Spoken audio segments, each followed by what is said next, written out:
Bonjour à tous et bienvenue dans cette partie de la formation. Nous allons continuer et cette fois-ci, nous allons commencer par afficher à l'intérieur ici quelques pages, tout simplement.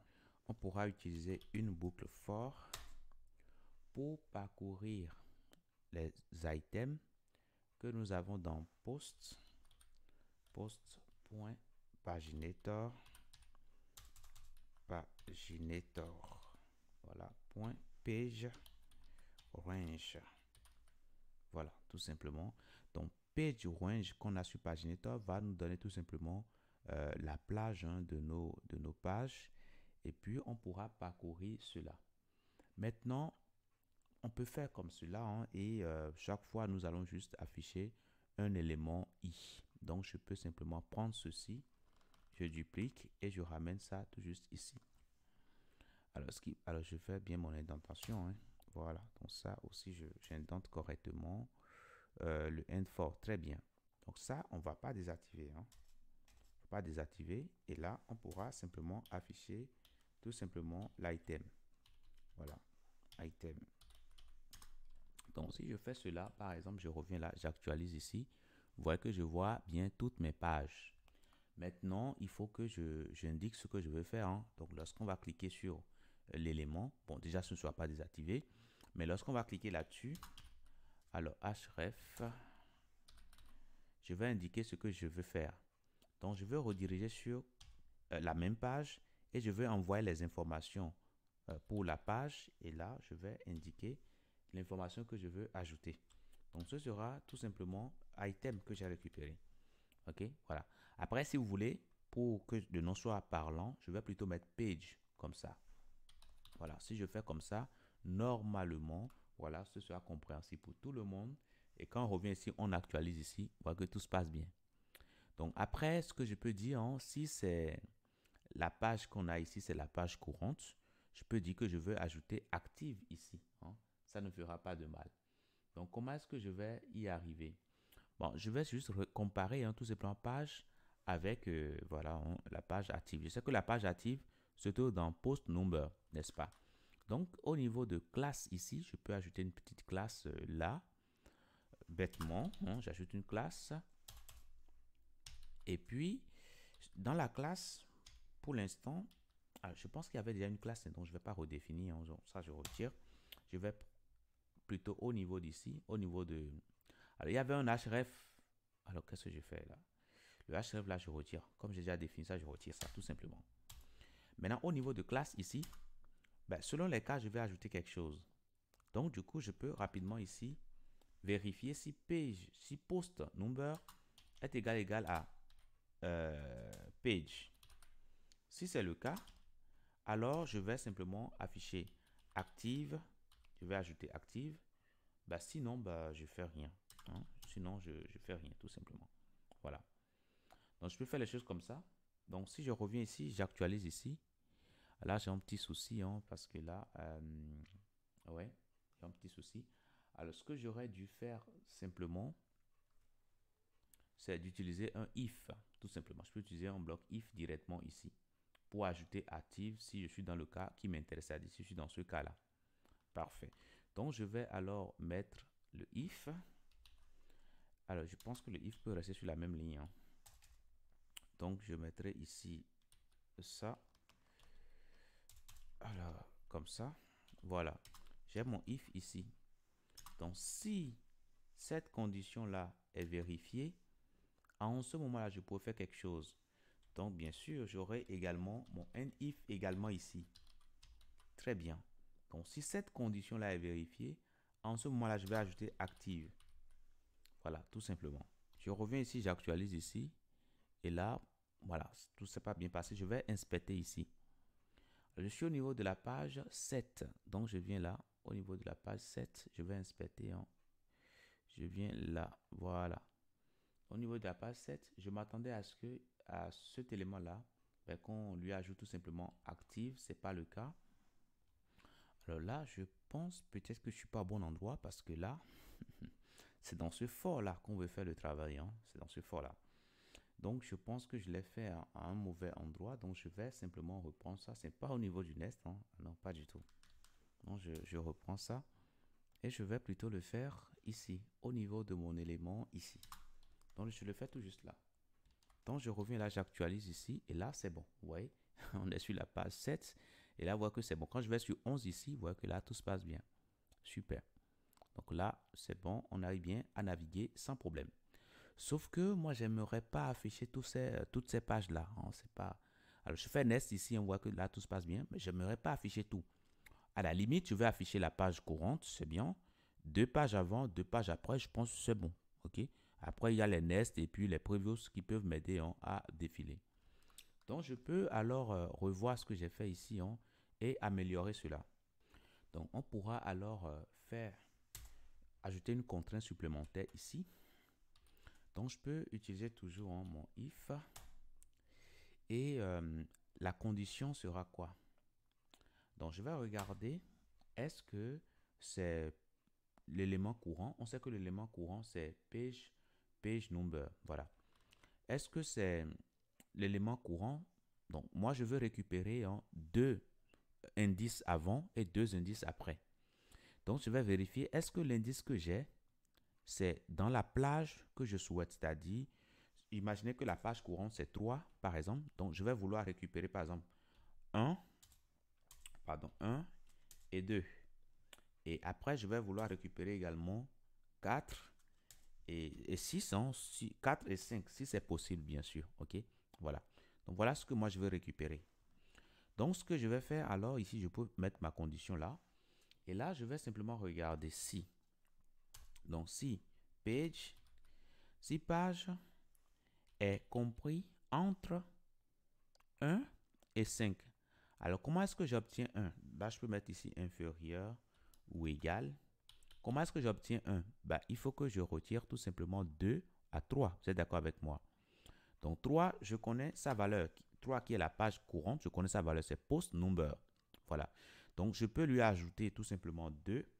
Ou plutôt, enfin, je vais lui retirer 2 pour avoir la bonne inférieure. Donc, je peux utiliser un filtre add. Donc, on avait déjà parlé des filtres.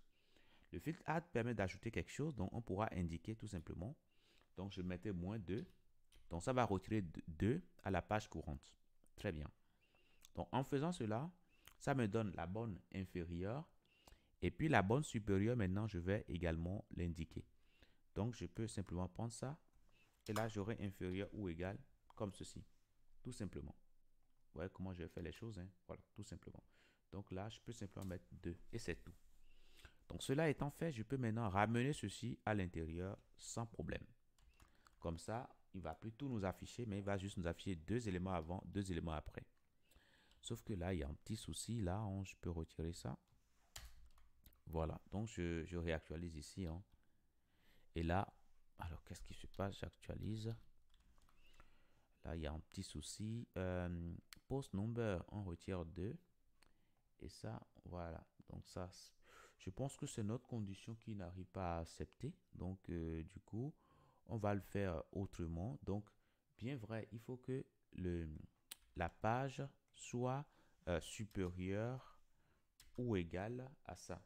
Donc, on pourra mettre supérieur ou égal.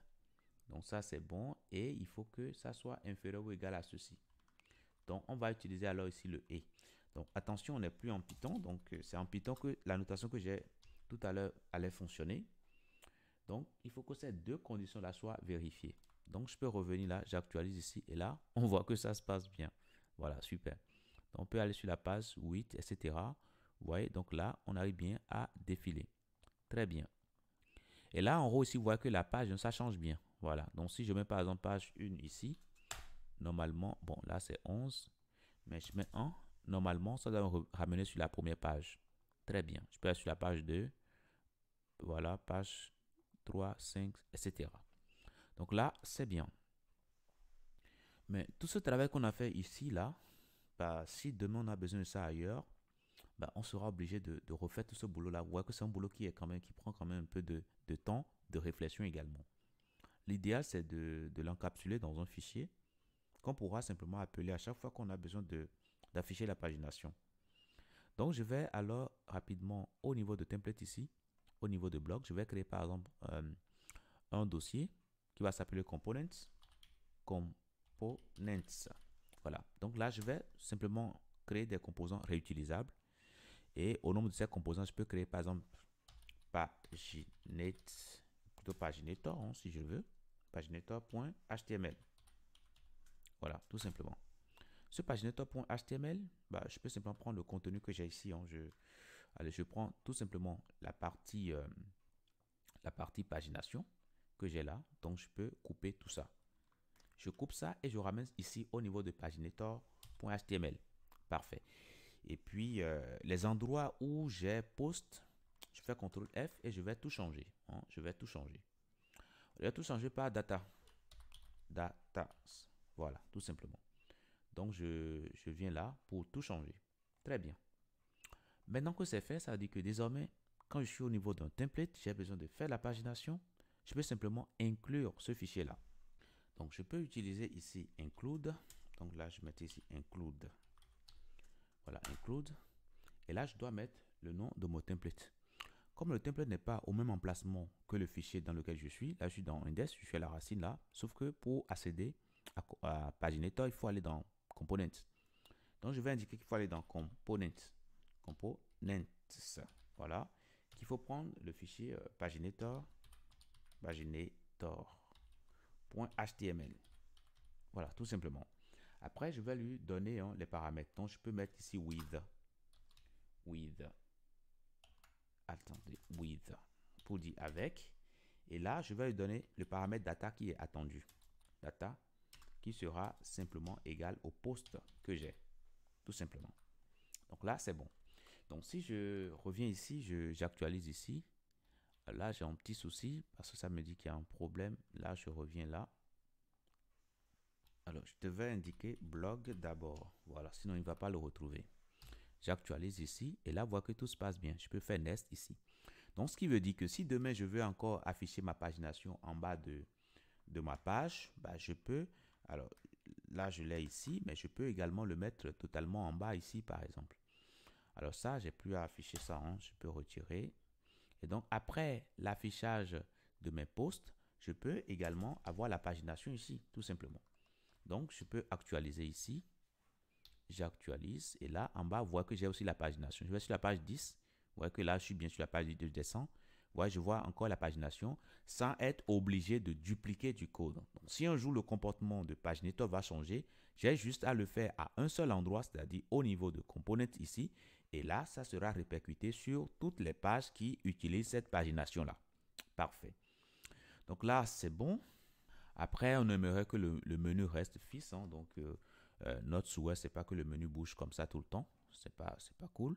Et puis, le menu, on peut également le mettre dans un autre fichier. Hein, tout simplement, au lieu de le voir, d'avoir le menu directement ici, je vais le mettre dans Component. Donc, dans Component, je vais rapidement créer un fichier qui va s'appeler header.html.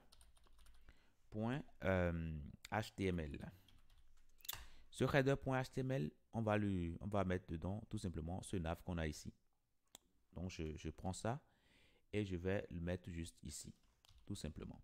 Cela étant fait, ça veut dire que désormais ici, je peux alors inclure avec include, je vais inclure blog, components,